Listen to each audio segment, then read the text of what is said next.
Peggy 16. Hello, I'm Adam Hitaney. I'm the head of game design at Deck 13 Interactive, and I would like to welcome you to our demo of The Surge. With me today is Sebastian Zoibelt. He'll be doing the driving today. But before we begin, I'd like to give you a quick summary of our game. The Surge is a hardcore action RPG with a focus on tactical melee combat. We're in a dystopian near-future version of Earth. You can see here from the surroundings, things are a little broken up. In our game, global warming and ecological problems have advanced to crisis levels in the world. Likewise, the global economy is in shambles, so regular men and women are in a lot of trouble. It's really difficult for people to find work, so our hero, Warren, is lucky to have found a job at all, particularly at a company like Creo, which is dedicated to solving the world's ecological problems.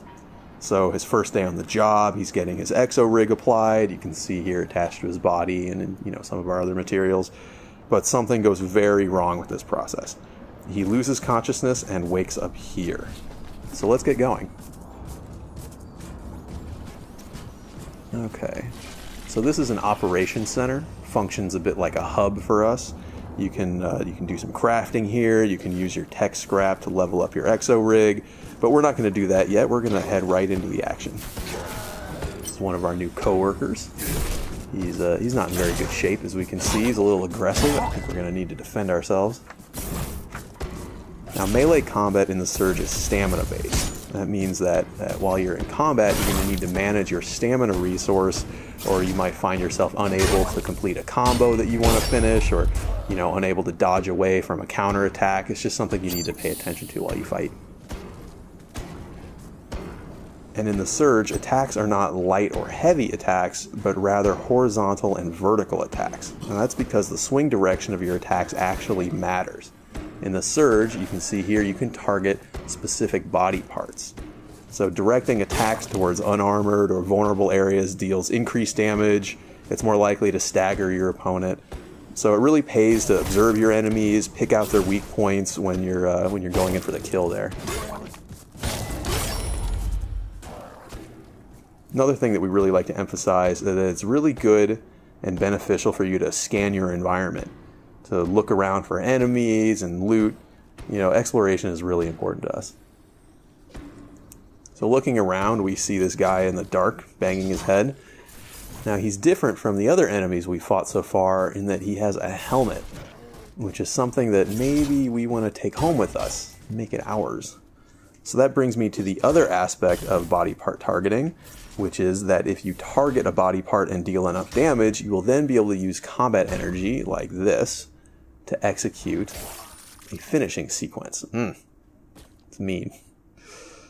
So you chop off that body part and you loot it, and then we can take that back to the operations center where we can use our new blueprint to craft that helmet for our very own selves.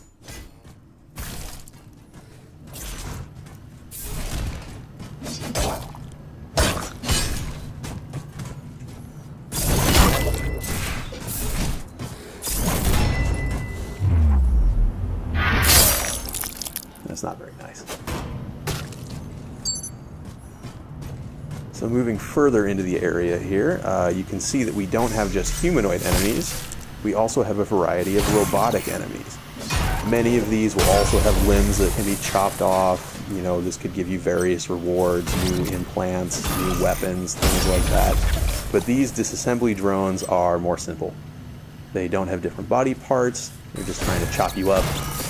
But we're not going to let them do that. And what is this? You see something in the rocket shell over here. Okay, this is also a new blueprint. So when we return to operations, we'll be able to craft the security staff as well. Looks like we're not able to go through that door yet, but there is an overcharge station nearby. So overcharging allows you to channel the core power of your Exo rig to overload some circuits. Sometimes that'll open doors, sometimes that will add power to places that had no power. And sometimes it will allow you to be jumped by a giant robot dog. You can see here the robot dog is a little bit of a mini boss for the purposes of this demo. It's much more aggressive than the other enemies we fought. deals a lot more damage, but you can see it also has a weakness. If we punch it right in its robot eye when it's leaping at us, we can actually interrupt it and then score a follow-up attack of our own.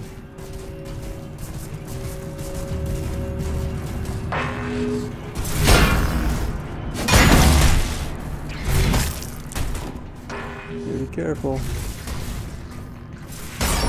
Alright. Now that we have him taken care of, we can explore the warehouse a little bit more. Oh, maybe he'll be friends. No, I guess not. I guess he doesn't want to be friends. Something that's really important to us is that all of our enemies have purpose in the world. You can see that these guys, they have a heavier rig, they have these forklift weapons. You know, they really fit in the area that they're found. They're kind of like these mover, loader employees, but the way they yell and attack you shows that there's something still a bit wrong with them. So up here is an Exo Lift. Why don't we try that out? Or we will not. We will deal with our friend here, and then we will use the Exo Lift. Our two friends.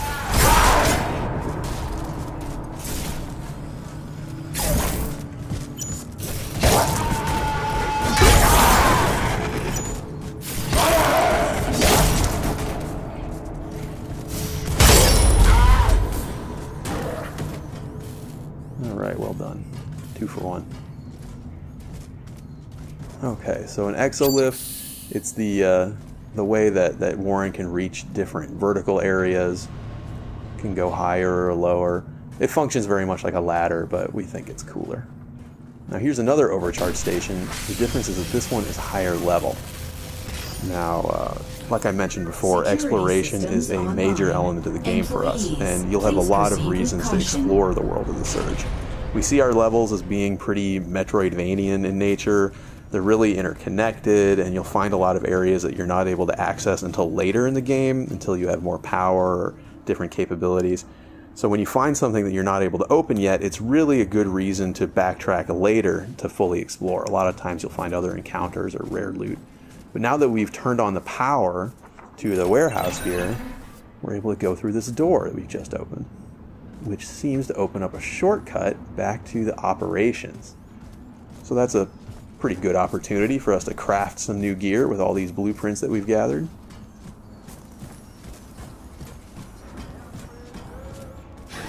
This is not a scheduled break time. I think it is a scheduled break time, thank you.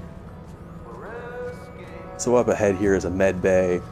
This is what allows you to use your tech scrap to power up your exo rig. It heals you, of course. And then here we have a crafting station, so let's use that. Okay, so we see the blueprints that we've acquired so far. We see the helmet, we see the staff. Let's go ahead and make these things. Make a staff, make the loader weapons. And this is really the core gear loop for the game. You know, you cut off pieces from your enemies, you learn the blueprints, and then you use those to craft new equipment for yourself. So let's go ahead and try on some of these things that we've crafted. Security staff, loader weapons, sweet new helmet that we got before, and we also have this armor piece. Now, this particular piece of chest armor will illuminate in the darkness. It casts these bright lights. It helps you to see, helps you to find enemies and find loot. You know, other armors will, you know, do things like protect you from environmental hazards. So it's really important for you to experiment with different pieces of equipment, see what sort of special effects they give, so that you know how to approach all the challenges of the world in the most effective way. So like I said, we can use tech scrap at the med bay to level up our core power. Looks like right now, yeah, we don't have enough to get a full level up yet, but that's okay, because now we've banked that tech scrap so we don't lose it when we die. And then we also have the implants, which I mentioned before. So implants can have passive benefits. They can also be active injectables like Sebastian has been using to recover his health when he's low. But all implants use different amounts of core power. So as you play the game, you really have to sort of balance the core power requirements and your total core power against the you know, your personal gameplay style and the sort of effects that you think are most important. Alright, so why don't we head out and try some of these new toys that we've made. Be careful out there. Okay, so this is the way we like to do cutscenes in the Surge. We don't like to take control of your camera, you know, we make the cutscenes all part of the movie. What that means is that whether you watch them or not, they're always just going to occur around you, and whether you pay attention or not, it's really up to you. Sometimes we'll offer a context camera so you can have a more cinematic view, but it's never required. It's always your choice. And all of our different weapons, they have different move sets, different feels altogether, different finishing sequences. Pretty brutal. So as you get new weapons in the Surge, you'll really want to test them out, see which one feels the best to you, which one is most effective in your own hands. It's really your choice.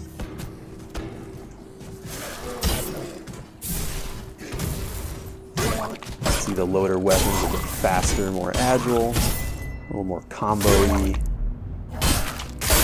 but also pretty brutal. Okay, so now that we're more comfortable with these new weapons, why don't we go back through the shortcut and see what's on the other side of things.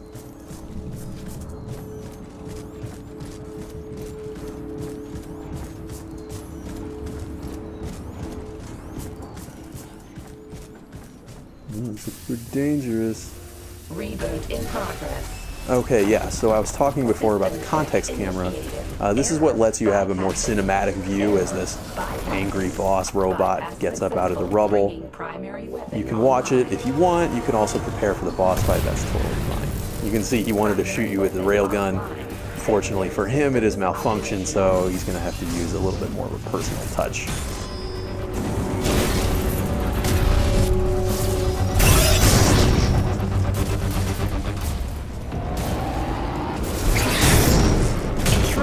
Sebastian is assuming that we're not actually doing damage to the boss's real health, but we are increasing the threat analysis meter. So I guess we should figure out what happens when the threat analysis is full.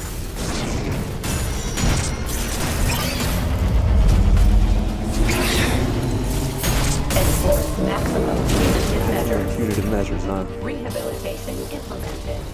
Well, of course. Rockets. Not very nice. That's what I do when I feel most threat. But we still haven't dealt any damage to its real health bar. So maybe, if we're careful, we can use those rockets against it somehow. Oh, it's pretty close.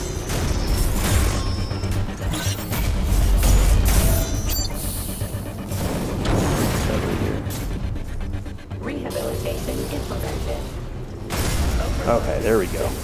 So now we force it to be hit by its own rockets. We're able to target its armor piece, knock it off, and then give it a good solid punch right in its robot brain, which has dealt some real damage. So let's see if we can repeat this process for victory. Now, one thing to note is that you know, this is one way to defeat the boss, but it's certainly not the only way to defeat the boss. And this easier method does not allow you to receive the most powerful loot. So if you want the best things off the bosses, then you'll have to fight them fair. Show honor. Not really. This is not really a game about honor. Threat analysis is almost full again. Let's see what happens. Enforce maximum punitive measures. Dispensing sentence. Okay, yeah. Down. Let's see if we can get at its other armor piece. Okay. Very nice. Boss defeated. Well done. So that's the Surge. Scheduled for release in 2017 on next-gen consoles and PC. Once again, I'm Adam Hatani for Deck 13 Interactive. Thanks for watching.